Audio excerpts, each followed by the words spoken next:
Good morning and welcome back to Goldcrest Valley. It's bright and early. It's not even 6:20 in the morning. In fact, it got light at 10 to 5 this morning due to the season, obviously, and it was light till I think about 10-ish.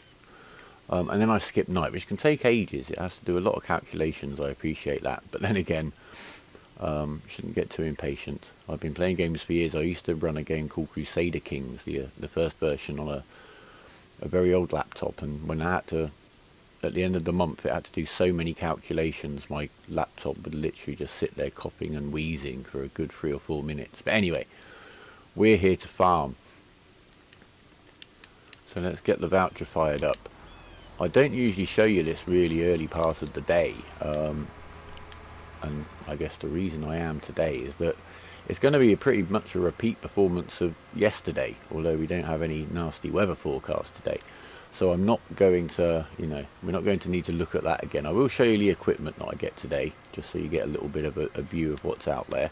But really, I mean, we're actually halfway through our year as well today, because we kind of started everything. We certainly started keeping the accounts on the second day of the year. Due to the snow on the first day, which meant we couldn't really do much. It did give us an introduction to have a look around and explain to you guys what we're up to here. Anyway, nothing of note is going on this morning. It's a nice calm day. We might pick up a couple of more dead trees on our way around. There was one here.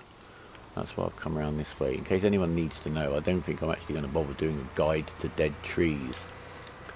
But who knows? I mean, as we were chatting about in one of the chat rooms the other night, there could be an Easter egg that when you dump the last one in the sell point, you get $1 trillion. And then you'll all want to know where I found them. Ha ha ha.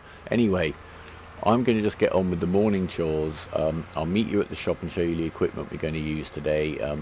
We're also going to look at the numbers and where we are. The sheep are actually going to stop producing wool today, at the end of today. So really, their accounts for the year are going to be pretty much done. So we'll, excuse me. And I've also, I've got to keep on top of the price for wool. I'm kind of free of having to keep an eye on the price of the crops because the pigs eat them all. So that is something to bear in mind. Let's just have a look now we're here. Passing by, get the old whoopster out. There we go, 50% grown, 100% fertilised, all tickety-boo. Right, so it's almost 8 o'clock. Time to get the actual working day started. Look how the crops are coming along. I think we didn't look earlier on. Again, we may as well check while we're here. They should all be 33%. 50%. See, the corn, they will, I think, all harvest on the same day. I'm not quite sure what goes on with the corn, and I hope you don't mind I've taken advantage of it. I love the yellow canola field, as we call it over here, oilseed rape. It's a very, very widely grown crop around where I live. In fact, there are some big roads. The A34 springs to mind, where the right time of the year, the whole view, as far as you can see either side, is yellow. I might dig out some photos and stick them when the credits are rolling. Couple of things that I wanted to point out before we actually cracked on with work. One was, I can save myself a little bit of legwork here, look, because I misplanted a little bit of canola in this field, but that's still only right here. That's canola. Yeah, see, so we're all doing well. 50%, 50%, everyone's 50% grown. Perfect, we're all in sync. Nothing going on down here, we'll just leave that all as is. Right, I've done some sums, rough sums on those fruit trees that we planted, compared to our production of manure. I think we could probably keep 4 going. I do need to double check. We've obviously got the silage we baled yesterday, which is now, should be, I'm going to guess 70%. Oh, that's not too bad. 6 hours to go. There you go. It takes 24 hours in 3-day seasons. Other days' seasons will vary, obviously. And then we're going to use this mowing equipment because we've got it on the lease. We're nowhere near the hour yet. I'm going to aim for the same, to be honest with you, today, 16. We'll see how we go. I'll get back to you when we're going to wrap them, because we're going to try a new Bale wrapper today, a different one. I may have misread the description, in which case the revolutionary piece of equipment that I promised you at the end of the last episode, I'm afraid the revolution may not be televised. But we'll have a look. I'm not sure. I think we might just need to mess around with it more. But anyway, I'm going to get on now, on to 5 times speed, save the game, because I always should, and I'll catch you when there's something. There was one more thing I'll just tell you now before I forget. You need to turn grass on to display on the map, and basically because it takes over most of the map. If we then look at growth, we can see exactly where we mowed yesterday. I said it was about a quarter of the map. I mean, I'm talking about a quarter of a map of field boundaries. So where did we go? Yeah, you can see where we went extra up and down this one. So we've been all around these areas basically. This is all forest, there's grass, but there's rocks, not really mowable. Could have got in here, but that's pretty much it for most of that corner of the map. So the reason obviously we brought the mowing equipment back up here is because that grass isn't, we're going to get one more cut off the grass that we've already cut later in the autumn, hopefully. And so we do need to move. It's not like the game without the mod where you can just mow and mow and mow every day. So now we're going to look for some spaces basically around the farm, radiate out. I think we'll get a day's mowing done sort of in this sort of region here, but that's the plan. Right, now we have got lots of area to get around our own fields, and we obviously don't have field ownership issues, but a word of warning. In my Sosnovkan playthrough I glitched out quite a decent chunk of crop by ploughing out the edges of the field whilst the crop was growing. Now I'm literally, because this is seasons and the effort has gone in, I'm not going to risk, because mowing has done it in previous games. I've not really seen it do it in 17, but I've not done that much mowing, to be honest. And no, so I'm staying well away from the fields that I've got crops in. For that reason, certainly in the vanilla game it can glitch out, or potentially glitch out. Ploughing certainly can, the growth of crops, so bear that in mind. Yeah, I've actually decided we're going to see how much we can get from just around the farm. So I've come up here, and you can get the baler up here. Remember, when you turn equipment off, you get more power back in your vehicle, so sometimes it gets a little bit hard going to get it somewhere. Switch off the mower and the baler, and you get the extra oomph you need to get it up here. So yeah, and like I say, yeah, this little team of equipment is working quite nicely. Just need to, where should we put the bale? Right, let's have a look. There we go.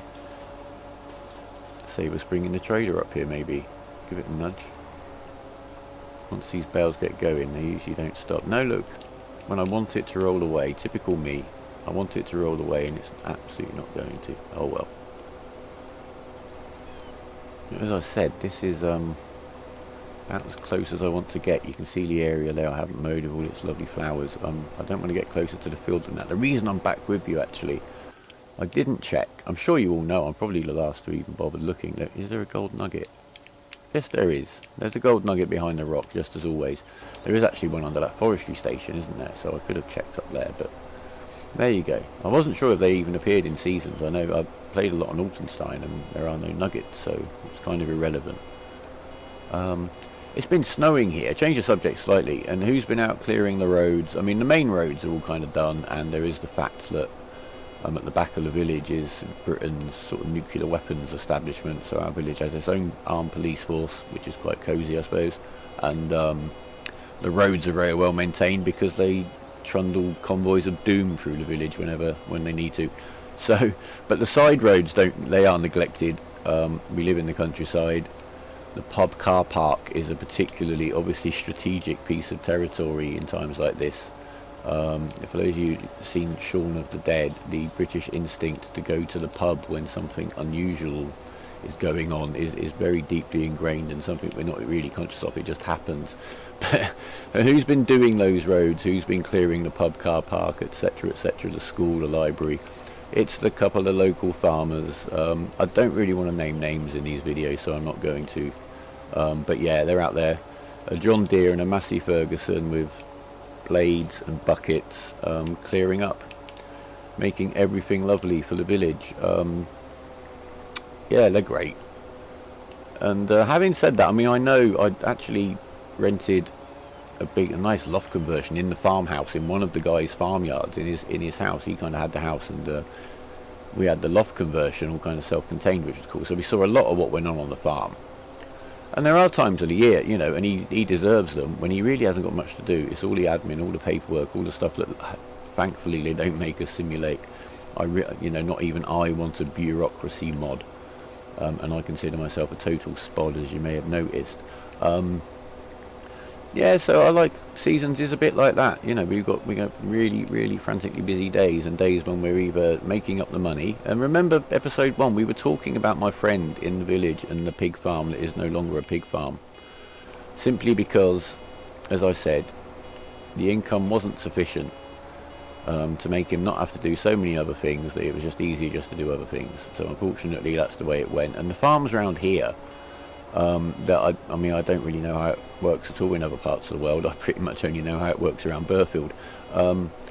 There are no sort of big, I don't know, what would you call them, factory farms. The land here is all owned by local estates, you know, proper olden days style, I'm not joking. So you've got Englefield Estate, you've got Wellington Estate, and that is in fact the Duke of Wellington, because obviously there is still one, because the title is handed down. The Duke of Wellington's house is not far from here at all. And the farmers, the guys working the land, they're all the sons of guys who did it before them as tenant farmers. Now obviously I'm not too au fait on the business side of it and the arrangement, because that's none of my business, but yeah, these guys that I know, sort of my age, in our 40s, they all grew up into it. They all went to agricultural school. The worry is who's going to carry on, because the younger generation has much better things to do, well, they think they do. So that's a concern, but I'm not going to go on about that too much. But yeah, the village it's really interesting living in a rural community. And I actually grew up in a very urban community in South London. My accent's very mixed up. Because I've spent years in places with quite distinct accents and just kind of made my own, but there you go. But no, I love living out here. I love what I see going on. And the farmers, no, they really are. They are the people in the community. The ploughing matches in the summer is always an event. Farmers and beer are fun. Obviously after the safety of the ending of the movement of motor vehicles is, you know, done. But yeah, I absolutely love it. No, we're doing really well with this mowing. I'm losing count completely. We're going to go down here and back up a couple of times. I'm trying to remember to use the baler to kind of keep them all in quite a compact area. There's no point in leaving one bale miles away. Although then we've also got the opportunity to also do that with the bale wrapper. Here we are. I'll bring him up here. Don't let him go. Don't want this one rolling away. We've got those two off that hill beautifully over there. But this one we want up here. Right. Let's close him up. Check the bale count. 12 already. Yes. And it's only 2.5 hours into the working day. Crikey. Well, maybe it's just going to be the afternoon off for us then. We'll see. Right, here we are, and we're just trying to finish this bale, which will be the 14th. I've just checked the lease times, and we're on 0.9 of an hour. If it ticks to 1, you pay the extra hour. So we're going to get this bale finished. We're not going to risk it for a couple of reasons. A, the added expense, and B, it might tempt me to make more bales. Right, get that out. Don't even need to close him. Right, press the right buttons. Leased items. Return. There you go. That's caught me out before. Obviously the bale wrapper, because we left him sat in a field by himself for the entire evening, is still on 0.3 hours because it is that attached time. So in total we've got 30 bales to wrap. Well, we've got 14 more to wrap. We'll have 30 bales. They'll be ready. All be ready tomorrow to sell. Some will be today. Right, so yeah, then we'll do the maths. Now what I'm thinking is now, you know, we're only 11 o'clock in the morning and we're kind of done. We've done nearly 3 hours of work, you know, at ×5 speed. I have faffed around a little. You could probably squeeze a few more bales out of that, to be honest, but there you go. We've done that. We're going to go and find the wrapper. We're going to look at this other wrapper. We're going to try and look at this together. We're going to use it as an alternative just so you can see a different one, because I can see its advantages, but let's get on with that. Right, so here we are, back in the shop, Baling technology. We brought the McHale back that we used yesterday on the lease. We're going to turn it in a bit earlier than we really were intended to. That's okay. We borrowed some money on the loan. We're going to buy this one. I thought we'd take the opportunity to see them side by side, which there they are. Right, this is the one we had yesterday. This is the newer one, and you can, well, yeah, the description really did kind of confuse me. What I have thought of doing, I haven't seen a baler with any kind of back hitch, so I guess I just completely misread that. If I'm wrong, please let me know, or if there is a baler particularly that this will hitch to, please let me know. So I guess it means you have one tractor baling and then offset this one to just pick up the bales as and when he drops them, rather than what I hoped, which is that we get a one-man show doing everything at once. Okay, off we go. The clock is ticking. Start your engines. Let's just remember, because we may not see him again today, to return him. And we're going to get up to the farm. I mean, this piece of equipment is more compact, and it feels lighter as well. So maybe if I get into my extreme mowing, which I quite like actually, you can get around all kinds of places. I might need something a bit more lightweight to get up there, wrap bales, who knows. But anyway, on with the show. And what's kind of thrown me a bit of a curveball is the last part there in the description, in line behind the baler. Here the machine will match the pace of the baler, but it won't, simply because I can't find one it attaches to. And since I put this video together, I have checked. There is a mod self-contained baler that is kind of that does hitch to, and that's what you use that for. Can't get that on console, so there you go. Boo-hoo. Here we are back at the farm. We are unfolding the bale wrapper.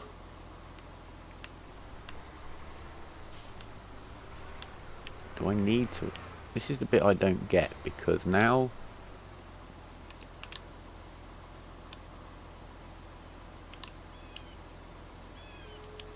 how do I get that bale? I need to do something else to it. Fold bale wrapper. Right, okay, so left bumper and right stick moves it into that offset position. Right. These are my crops. I'm going to be much more careful than I was yesterday. Now, I have linked to a video by Hereford Farmer of his McHale, the other one, the one we used yesterday in action. And I'm even more impressed with the mods. Check that out. Yeah, he's got quite some interesting equipment-based videos on there. Hereford's a mad part of the country. I've been over there. I had a friend at college who was from over there. The SAS live nearby.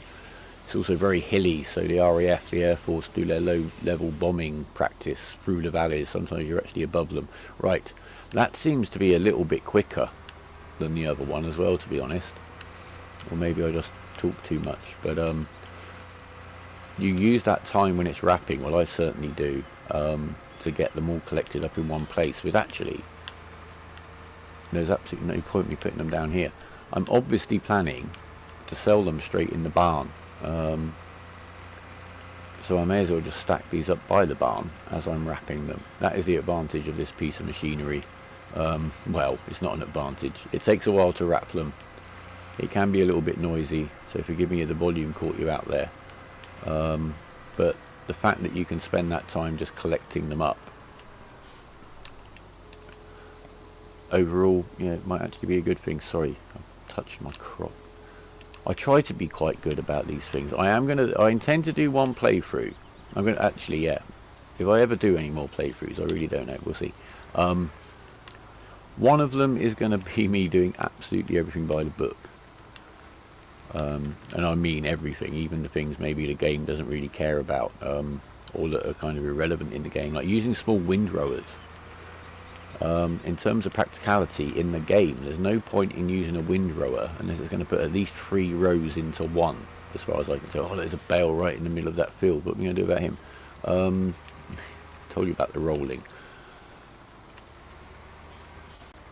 sorry for that little skip there. The Elgato software kind of glitched out and crashed again. It does it occasionally. Luckily I caught it. It's getting better. I really don't know what's going on with that though. And where was our windrows? Yeah, if a windrow's not going to put 3 rows into one, then it's not saving you any time whatsoever. But should you windrow anyway if you want to be realistic? I did ask a farmer. Obviously in this game the mower puts a nice neat line of grass and your baler will pick up that grass nicely. I said to him, well, you know, would you have to windrow if it was in the right place for the baler to pick up? And he's like, don't be stupid, why would you do that? It's just extra work. So I don't know, there's that line, but again, this game just lets you decide. No, I don't want to drop that there.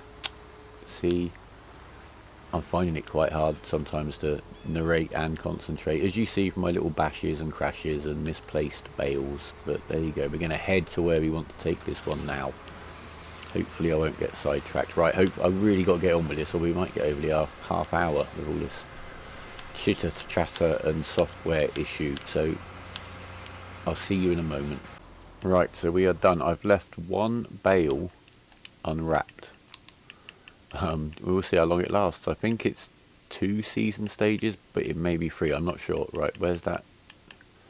There you go. Full money back. Yeah, we've left one bale unwrapped, so that's obviously over on the field because, or near the field, because we couldn't pick it up. And I dropped off one bale of silage in completely the wrong place because I forgot. So we'll go and get that. But of course, let's enjoy some of the fruits of our labours. And in this case, it's this bale spike. And I did it a slight injustice yesterday when I grabbed it and was using it. I said it only went up and down. Left bumper, stick up and down, it tips it kind of up and down. Left bumper, stick left and right is that kind of a movement, and up and down is that kind of a movement. So you can combine the two. So you can put kind of the shaft up, but then tip the spikes back down. So hold the bales up here. Or you can put the arms down low and then re-level the spikes so you can carry the bales flat down there. So there is a little bit more scope for adjustment. I think that would probably be most relevant if you're trying to carry maybe a straw bale on top of a straw bale, so it'll give you a little bit more of an angle on it. And also to adjust the centre of gravity of your tractor. That's much less of an issue, I have to say, in 17 than it was in 15. Even to pick up pallets and move pallets around, unless you had a really heavy tractor, you needed a back weight just to do that, or to lift bales. They've made them much more stable in this game, which has made using them in general easier, and then doing the more challenging stuff obviously are easier too. But yeah, these spikes, look at this for labour saving. Definitely my kind of technology, this. Who needs straps and physics when you can just stab it with a big spike and take it where you want it. Right, so what are we going to do now? It's lunchtime again. I think it's Midsummer's Day. Well, I know it is Midsummer's Day, but since it is, I think we should basically, we're going to sit in the back garden this afternoon. We're going to enjoy the sunshine, listen to the birds. We're just going to have a quick review of the accounts. We're at the half-year point. Well, we will be tomorrow, so we'll go through where we are, all we need to add on, and maybe we'll have a look at what to do with the wool and plan for that. Whether to keep it, whether to sell it. Yes, there we go. I'm going to have a little tidy up maybe. Or is there any need? I don't know. Obviously we can sell into either end of this barn. Don't, through laziness or mistake or whatever, ever drop a baled grass into the sell point. You get no money for it, and you get no money for loose stuff you may have got with a loading wagon. Thank you very much, chickens. And we're just gonna, where are we gonna go?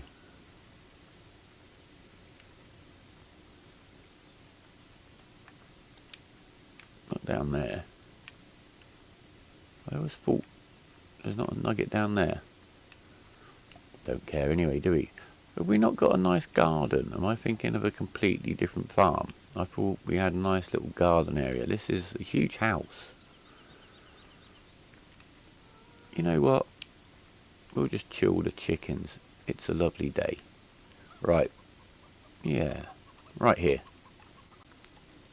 Right, firstly at the top we got the vehicles in and out as we borrowed them. It looks like yesterday I did buy those bale spikes, but we may have returned something a little bit late. But not to worry too much about that.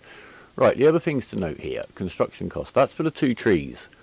But look down here at the property income, which is the income from those trees. That works out at $160 an hour per tree. It says they're supposed to make 40. Now, in terms of what we're doing with this playthrough and kind of it being not, I don't know if realistic is quite the right word, but scaled, that's just too much money for that kind of investment, that return. You know, they cost me $10,000. They're gonna make me, well, that's nearly 24 hours money. I know I planted them at exactly 6 p.m. last night because that's what I do. So the kind of thing I do. So yeah, we're looking at them almost returning their cost on a daily basis, which is no. So we're going to get rid of them. I think we may replace them with the proper greenhouse. I may check for other mods and see what if there's an option. I don't think there is, but we should certainly do something with that manure. Right, the other one just to have a look at is animal upkeep, which is puzzling me as well. Now, if you look 2 days ago on Monday, that dropped to 580, and I'm really not sure why. Now, that wasn't a seasonal change because that was actually the last day of spring. The Saturday and Sunday, I can see that they're still breeding, so that's why it's gone up, because there's extra pigs, but then it's almost kind of halved, and I'm really not sure about that either. But we'll just call that good news and take it as, take it as it comes. Right, that is pretty much everything I think we need to look at on this sheet here for now. We'll just have a look at the overview of where we are, and and then we'll decide what we're going to do with the rest of our summer. Oh, do look as well, in fact I'm going to do it now. I need to repay not only the money we borrowed today to borrow some stuff, but also the money that we borrowed yesterday, which I think was about 10,000. So we've actually spent some extra money there. $83 to be precise on interest. That's the egg money gone. So it's not quite the half point of our year, but it's pretty close. We have been able to add in the costs for the seeding, which you could see over there was nearly $3,400 in wages and $3,650-ish in lease fees, which puts our projected expenses up to $66.3 thousand. Yeah, quite a lot of money. But however, look, we've already managed to make 50,000 just by pottering around. In terms of gameplay, each day since we sowed the fields has been about an hour and a half, maybe an hour and 3/4. Takes me a little bit longer when I'm recording, but you see what I mean. No intensive real effort has gone in. We also haven't got any silage sales in there yet. We've made 6 pigs and we made 1 sheep, so we're doing quite well. Right, what we're going to do now, we're going to get rid of those fruit trees ASAP. The money from those isn't in there, but we'll cover that another time. Right, we're up here to take down these fruit trees. We've also just topped up the pigs whilst we're here. Their straw needs is so low that we're certainly not putting a bale in at the moment. We're actually going to take the day off tomorrow. I think that's what we're going to do. Right, let's get rid of these trees. I may pop round and collect up a couple more of those lost half hour. That kind of equalises what we made. It kind of calls it quits actually. May pop round, collect up some more dead trees. I may have a little tidy up around the place, but I'm not going to sell anything. Probably, till the first day of autumn. Now, I've put the weather forecast up. Apologies, it hasn't been in for the whole episode. I had only just noticed that in case you guys wondered, but I did keep saying it was Midsummer's Day. Anyway, I reckon my prediction is the harvest is going to be on the middle day of autumn, which is Saturday again, which is another weekend day, so it's time and a half for the staff. If we wait till Sunday, which is another weekend day, so there's no point in waiting till Sunday, but it's going to rain anyway on Sunday, and then it's winter on Monday, and anything left in the fields will die. So yeah, we're going to have a day off, I think. We'll get back to you on Friday. That's what we're going to do, yeah. We'll get ready for the harvest. We'll get the bits and bobs that are outstanding around the farm, maybe sell a bit more stuff. But nothing is going to happen until you're back. It looks like it's going to be a good day income-wise when we get back. And then some very, very busy, potentially hectic days trying to get that harvest in. So yeah, we'll see you very soon. Before we leave you, before the credits, actually, with reference to the fruit trees, I'm just going to put a little clip that I actually made to put on the forums as a OneDrive clip of me actually checking those fruit tree prices. It's the kind of thing I go off and do. Hi there, in a very quick video. We're at the DadX research facility, the Very Rich Farm, the very first one we made YouTube videos on, actually, back a long time ago. Right, we've got one fruit tree, we have just planted it. If you look in my asset screen, we're playing in normal without seasons. Just to be clear, where's the fruit tree? Have I gone past it yet? No, there you go. That should be making me $40 an hour. Right, as you see on the finances screen, my property income is 0. I've just bought one tree. I'm going to fast forward now. I'll be back with you just before the hour.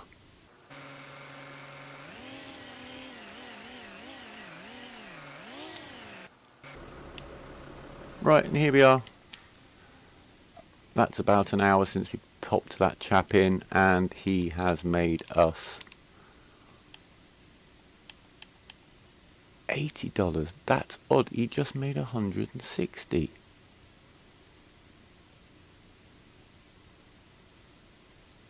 But it says 40. I'm really confused now. I'm going to run that again. I got 160 the last time I just ran that through. Okay, so let's try exactly the same thing again. Here we go. We have bought one tree.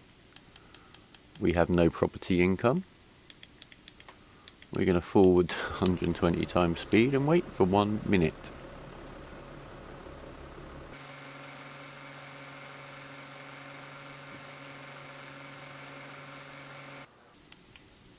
Back onto real time. $160 an hour. Right, okay. Yeah, there's something odd going on. Right, okay, inquiring minds need to go. I'm back on the playthrough farm. Seasons, normal, Goldcrest Valley. We had the 2 trees. What we're going to do, property income right now is $4,800. Okay, so that's easy sums for us to do at the end of the hour. I bought them both yesterday, and just this amount of money coming in, you know, that's what kind of got me thinking about what is going on. So anyway, here we go.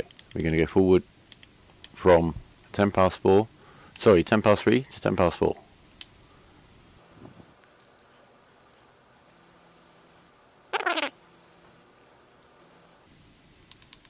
Anything shown yet?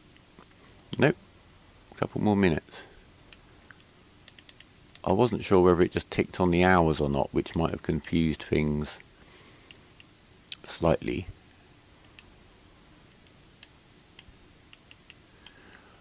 I'll get the hang of the menus one day. Right. Finances. So that's just made $320. So that's $160 per each tree. So there you go, the kind of silly experiment I get up to on the farm. Right, thanks a lot for watching. Leave a like if you liked. Comments, please. If you know of an alternative use of pig manure other than the vanilla greenhouse, then please let me know, because I don't think I've seen one yet. And take care. See you soon. Bye bye.